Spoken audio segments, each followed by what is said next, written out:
All right, so here are some more war fights from season 49. And again, throughout all of season 49, I am on path 5. So I mentioned in another war fight that Kate Bishop can be pretty good in this um, on path 5. I like her more on the second fight on section A or section 1, mainly because you can't bait her heavies because she'll be unstoppable. But then you also don't want to be parrying her either. Except now I know with Negasonic, who I was still learning at this point, because of the passive stun, you can parry all you want and attack right into Kate. And then she also has her counter, like her counter evade counter. I forgot the exact wording of it, but yeah, so she ends up being a pretty good counter. But I had gotten clipped by Kate in a previous war, so I was a little bit scared going into this one. But then, I just boosted up really high.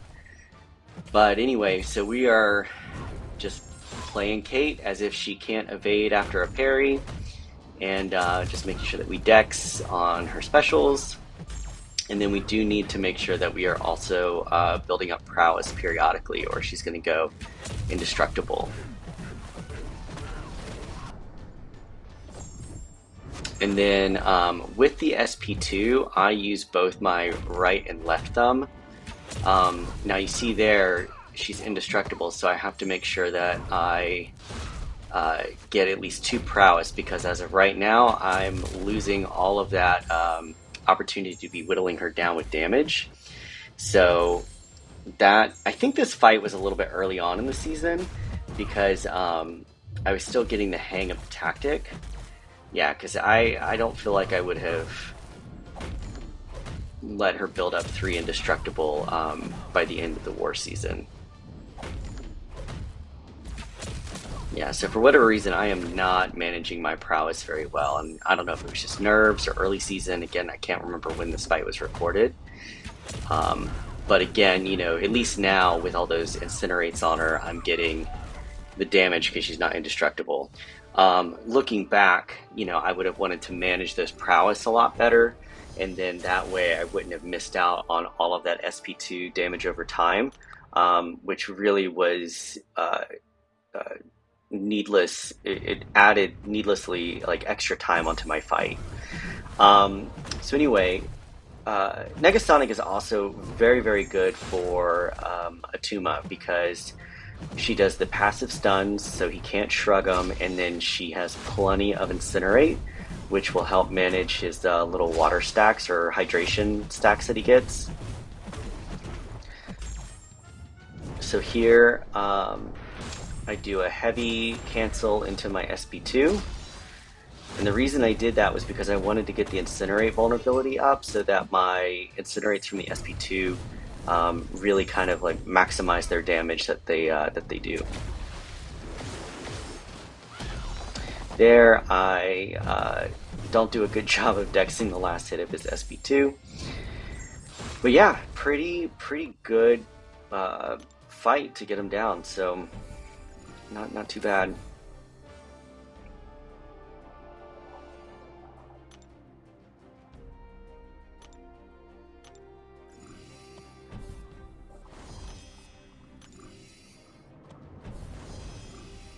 All right, so in this next one, we're going to go into section 2 of Path 5.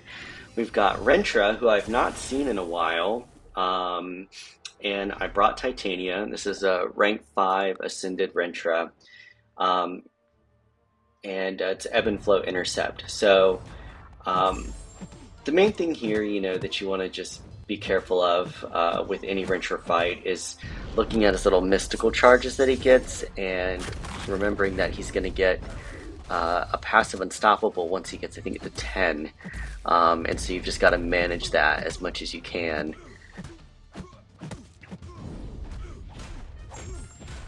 And see there in the middle of my special, he went unstoppable, and he could have punished it, but he was very nice and didn't punish it. Now, I do run max inequity, so had he punished right then with all those debuffs on, it may not have done as much damage, but one thing that sucks about Path 5 that I just get really annoyed with, oh, and there he resisted both hits of my heavy. Um, when they dash forward, they purify any of the debuffs that you put on them. So it's not ideal to do or to use debuff dependent champions. So Titania is not necessarily the best option for this path, but she's rank 3 for me, and so sometimes I just need a really tanky champ that I can use. Because I feel like there's usually a mystic that's here. So whether it's Absorbing Man or Rintra or I've had Spidey Supreme on this path. So yeah, she's my tankiest science, so I typically will bring her in. Then next we've got Nova. Nova's on here a lot. This is a rank 5. He's not ascended. And for this fight, we are using White Tiger because I believe I'm using her for a gore fight later. And she can handle this fight, clearly getting hit there in the face is not ideal. But the challenging thing with Nova in this fight is that while he's got his Fury up, he is going to auto block when you intercept him, and that won't count towards your to get the ebb and flow intercept node taken down. So you've got to intercept him twice, but he also just gains power really fast. So there we intercepted him, we got the Fury down, so now I need to intercept him again, and he kind of light intercepted me, and then his Fury is going to come back, and I'm not going to have I'm not going to be able to intercept him yet. So we got to go and do this cycle all over again of trying to intercept him and then intercept him again while his Fury is down. And then special intercepting doesn't count, so, and then now his Fury's back up. So you can see where I'm not playing this great, and I'm basically just whittling him down through the protection. So that entire fight, I did not get his protection down one time. And that is why he's a good defender on that node. So, yeah. I've definitely have played it better against him on that node before, but it just was not working out for me that day. So here we have a Gore. It's a rank 1, so nothing too concerning here. In my White Tiger showcase video, I put up a bunch of fights that I take with her against Gore, Serpent, and I think there's a Hulkling in there too. And all of those are either rank 2 or rank 3. Because really, you should have no business dying to a rank 1. I mean, I'm not saying it doesn't happen. Don't want to jinx myself, but yeah. So the basic mechanics of using White Tiger against Gore in this fight, because he's got the power efficiency, I don't really utilize the power steal too much. That's not my overall intent. I mean, I do some because, when you throw her specials, when she has that power steal active, then you're going to steal power. But my main goal here is to put this bleed on him so that I can stop his regen.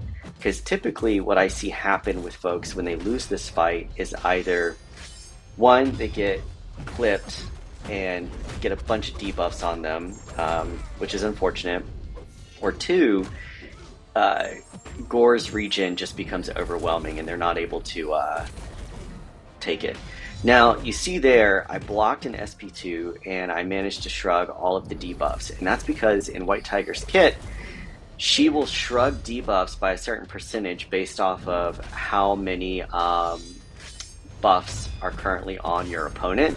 And Gore right now has 12, 13, 14, 15, 16 different buffs, 17 buffs. So you're virtually guaranteed to shrug all of those. And you see that we ended that with a full health bar. So, and that's because when White Tiger is bleeding an opponent, she is stopping their healing and then stealing whatever healing they would have gotten that she stopped. So she's just a really phenomenal counter. All right, so now we've got this gladiator fight. Um, and this is one of the few times I brought Black Widow Clairvoyant into war. And I don't know if it's because White Tiger was banned.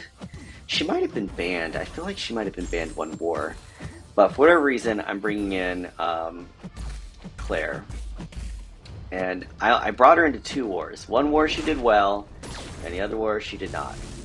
So the tough thing with Gladiator in this meta, which is, you know, almost over, aside from throwing an SP2 right into his block because I kind of hesitated a bit before hitting it, is that his specials, when you dex them, it's a lot of dexes, especially the SP1. I think it's the SP1 or SP2. It's the one where he shoots the beam across. Okay, so the SP2. Yeah, so if you're dexing the SP2, you're going to lose almost all your prowesses because it counts as a lot of dexes. Now here, I actually land the SP2 correctly. And then, I mean, he immediately loses the debuff that I put on him, but that's okay, because that's not really the goal here. I'm just trying to get him down. Yeah, because here you'll see... Oh! Well, that time I didn't dex it.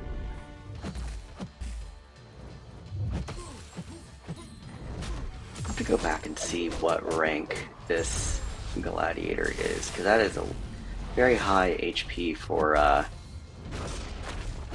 Path 5. Well, he might be a rank 3.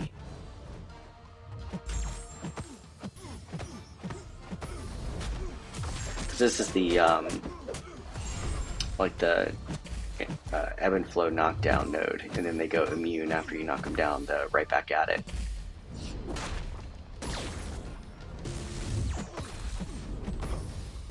Alright, so we got him down, and then what other fights do I have? This is a Shuri, and I'm using America Chavez here. So the reason I'm using America Chavez is because I'm not going to be able to parry Shuri, and I want to get some easy knockdowns so I can get that protection off. So I decided to just utilize America Chavez's passive stun into heavy, and then I get hit a little bit. But I also was excited because I never used Chavez during war, mainly because she's not tactic, and so if I was bringing a mystic attacker, I was most likely bringing White Tiger, because we always had a Gore and we always had a Serpent that we had to deal with. So here I'm just trying to get an opening to intercept, cancel into my SP1. I've got the protection down. I need to dex, partial dex that special, and then try to heal by getting my second little dimension opened. And she can really heal a lot with that on the SP2 when you're using her Dark Dimension. Yeah, so America Chavez is great. I'm hoping I get to use her more. And then I think this is the last fight. I'm looking. No, we still got a couple more. Wow, this is a long video. So this here, I'm bringing in Negasonic. We've got a, what's his face? Mole Man, rank 2 on our path, and this is the, I think this is the Intercept, Ebb and Flow Intercept, which is good placement for him, because if you mistime it and you trigger his Unstoppable, it's going to be a rough day for you. You're going to take a lot of damage. So, and then, it's funny because I feel like, or is this the knockdown one? You know what? I take it back. This is not the Intercept one. That would have been a much better placement for this Mole Man. This is the Ebb and Flow knockdown. So, I was curious though. I think that his True Strike that he has would counter my counter evade, like if I was going to get hit by him. But anyway, I'm not entirely sure. But the nice thing about using Negasonic here is that um, that protection and the right back at it, those are only for debuffs, not passives. So you can still apply passives. And then, sorry, I know this was like a crazy jump cut because I started recording like right after the fight started. So this is a Nick Fury on Boss Island, and I believe it is the first node to the left, the one where they gain the power. Um, and I brought in Nightcrawler because he was a tactic attacker and Fury was a tactic defender. This is not a really good placement for Nick because ideally you want him throwing the special two, and so anything that's going to be helping you get to the special two is going to be more advantageous. Um, there, I did not dex the SP1, but we are still working on getting him down. And there he goes. I think that is it. That is. So